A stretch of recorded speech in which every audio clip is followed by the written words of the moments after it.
Assalamualaikum warahmatullahi wabarakatuh. Selamat pagi semuanya. Kembali lagi dengan saya Amelia Damara. Hari ini kita akan ngobrol-ngobrol santai dengan Mas Lutfan ya. Kita akan ngobrol tentang gimana sih pendidikan setelah reformasi. Sebelum itu kami ucapkan terima kasih kepada Bapak Dr. Bahrudin Al-Habsyi, Magister Pendidikan selaku pengampu mata kuliah Filosofi Pendidikan di Indonesia. Nah, Mas Lutfan, setelah kita melalui banyak sekali perjalanan pendidikan, kita sudah melalui masa dari zaman kolonial hingga saat ini. Nah, gimana nih menurut Mas Lutfan tentang pendidikan di Indonesia setelah reformasi? Terima kasih Mbak Amel ya. Saya manggilnya boleh ya dengan Mbak Amel ya. Oke, jadi kalau kita bicara tentang pendidikan, terutama pada masa reformasi, jelas Mbak Amel pada pendidikan pada masa ini sebenarnya lebih baik kalau kita bandingkan dengan masa-masa sebelumnya. Nah, pada masa ini pula pendidikan Indonesia itu bisa dikatakan gak hanya lebih baik tapi juga lebih bebas. Karena guru atau dosen diperkenankan untuk menentukan bagaimana visi dan misi lembaga pendidikan harus diimplementasikan dalam kehidupan sehari-hari, sehingga tidak perlu harus menunggu aturan dari pusat. Tadi kan kita bicara Mbak ya tentang bagaimana pendidikan kita pada masa reformasi ini lebih baik dan lebih bebas. Tapi ada satu hal yang unik kalau kita perhatikan dari pendidikan pada masa ini. Nah, apa itu yang unik? Yang unik adalah kalau kita bandingkan dengan pendidikan pada era-era sebelumnya, itu pendidikan kita tidak terlalu banyak berubah. Ya berubah, tapi tidak bisa signifikan seperti sekarang. Mungkin Mbak Amel dan teman-teman pendengar yang lainnya pernah merasakan pada masa SD atau MI kita mengalami kurikulum KTSP, kita terus pindah lagi kurikulum K13 dan yang sekarang adalah kurikulum terbaru yakni kurikulum Merdeka. Nah, orang-orang itu berkata seperti ini, kenapa sih kalau pindah atau ganti menteri kok selalu sih harus mengganti kurikulumnya?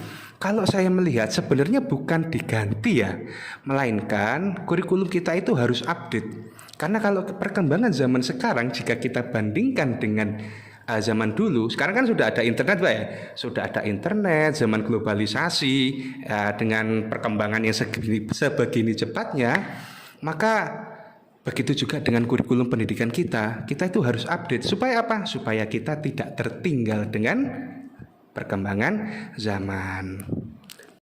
Oke, sangat menarik sekali ya penjelasan yang sudah disampaikan oleh Mas Lutfan. Jadi sudah dijelaskan kalau tadi banyak sekali kurikulum yang sudah pernah diterapkan di Indonesia, mulai dari kurikulum KTSP, K13 dan kurikulum Merdeka Belajar. Nah, yang terakhir nih Mas Lutfan, menarik untuk kita kulik juga, yaitu kurikulum Merdeka Belajar. Dari kata merdeka itu ya Mas Lutfan, apakah pendidikan di Indonesia saat ini itu sudah bisa dikatakan merdeka belajar atau masih membelenggu kemerdekaan peserta didik dalam belajar? Jadi begini Mbak Amel ya, apakah pendidikan Indonesia itu sebenarnya untuk saat ini itu sudah merdeka? Nah, kalau kita bahas dengan yang seperti tadi kita bahas ya, bahwa memang sejak dari zaman reformasi, pendidikan kita itu sebenarnya lebih bebas. Tetapi apakah kebebasan tersebut sudah 100%? Ya kalau menurut pendapat pribadi saya belum. Nah, kenapa kok bisa belum? Bisa kita lihat bahwa anak-anak didik kita, anak-anak kita, generasi-generasi selanjutnya yang masih menempuh pendidikannya baik di SD, SMP ataupun SMA itu masih ditakar atau dinilai kecerdasannya, kemampuannya secara pukul rata. Jadi kalau nggak bisa satu mata kuliah, nggak bisa matematika, oh berarti anak ini tidak cerdas. Kan itu stigma yang berkembang di masyarakat. Nah, jadi apakah kembali lagi pertanyaannya, apakah ini sudah merdeka? Oh pasti sudah merdeka, tapi belum 100%. Dengan adanya kurikulum merdeka ini diharapkan praktik-praktik seperti tadi itu bisa kita sedikit demi sedikit kita kikis, sehingga anak-anak didik kita itu bisa belajar tumbuh, berkembang sesuai dengan kemampuan dirinya sendiri. Karena begini, kalau menurut saya setiap anak itu spesial. Setiap anak itu istimewa. Allah itu atau Tuhan itu sudah memberikan anak-anak tersebut, bahkan kita yang tua-tua seperti ini, itu sudah diberikan oleh Tuhan kemampuannya masing-masing.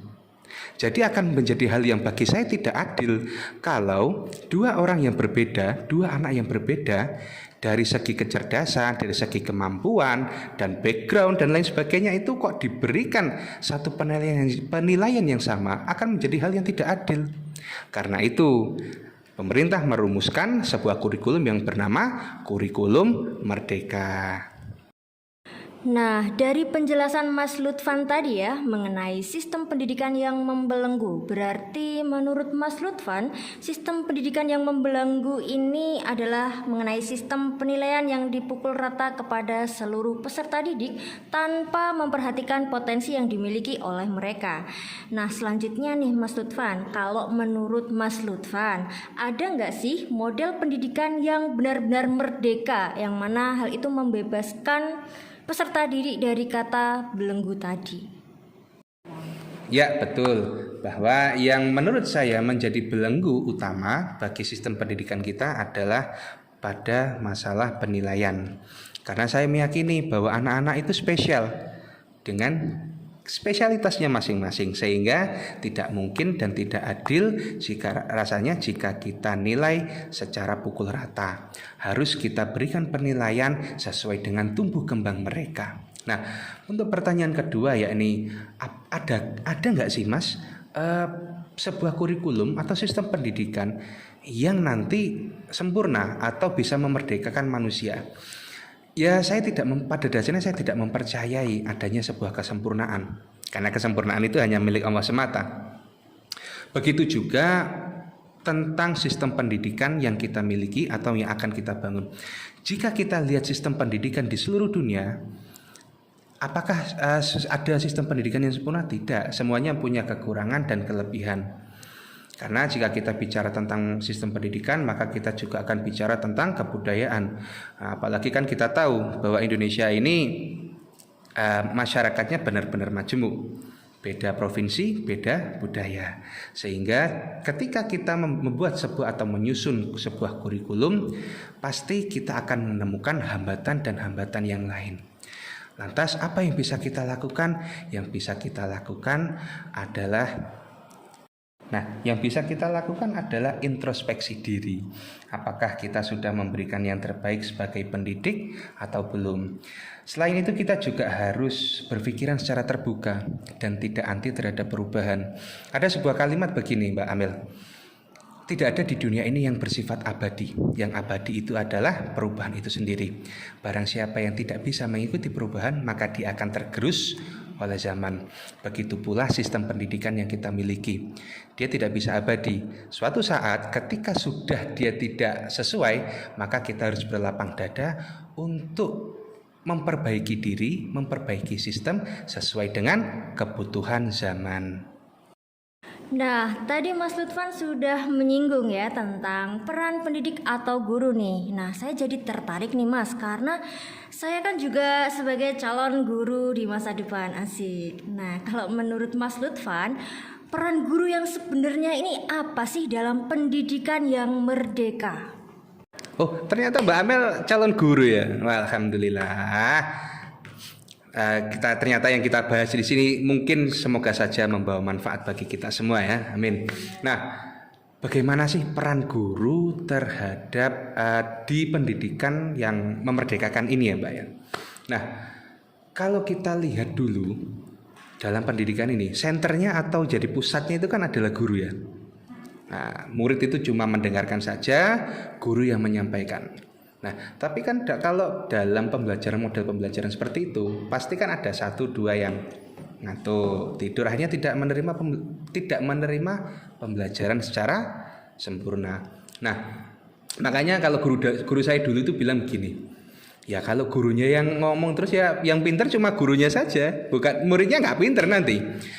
Ketika saya pikir-pikir, oh ya benar juga ya. Ketika murid tidak terlibat aktif dalam pembelajaran, ya pada akhirnya yang pintar ya cuma gurunya saja. Murid hanya mendapatkan nilai dari absensi saja. Nah, lantas bagaimana sih tujuan posisi guru dalam pendidikan yang memerdekakan ini?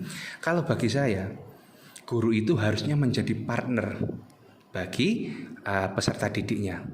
Nah, partner itu seperti apa? Partner itu, jadi posisinya guru itu anak-anak didiknya itu didampingi. Ayo anak-anak kita belajar bersama. Jadi bukan kok, ayo anak-anak saya ajari. Nah, dengan mengajak belajar bersama, anak-anak itu bisa aktif dalam pembelajaran sehingga dia bisa menyerap lebih banyak ilmu. Karena di situ dia tidak hanya duduk, tidak hanya mendengarkan sehingga bosan. Kan karena kalau anak-anak ini kan gaya belajarnya kan beda-beda. Ada yang kinestetik, ada yang audio, ada yang visual. Jadi begitu, Mbak. Posisinya guru seperti apa? Posisi guru yang ideal bagi saya adalah guru yang mau membersamai murid-muridnya untuk belajar. Wah, sangat menarik sekali ya Mas Lutfan pembahasan kita pada hari ini, dan tentunya hasil dari pembahasan kita ini bisa kita terapkan ke semua siswa. Oke Mas Lutfan, sepertinya sudah banyak ya kita membahas tentang pendidikan di Indonesia setelah era reformasi. Sekarang saya memiliki banyak pandangan dan ilmu baru nih Mas. Karena kita terbatas waktu ya Mas Lutfan, bagaimana kalau kita cukupkan obrolan kita kali ini? Dan terima kasih banyak ya kepada Mas Lutfan karena telah bersedia untuk menjadi narasumber podcast kita pada hari ini.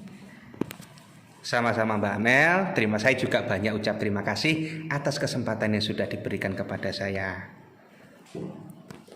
Siap Mas Lutfan. Oke, sampai jumpa di lain waktu untuk topik yang berbeda tentunya. Selamat sore semuanya.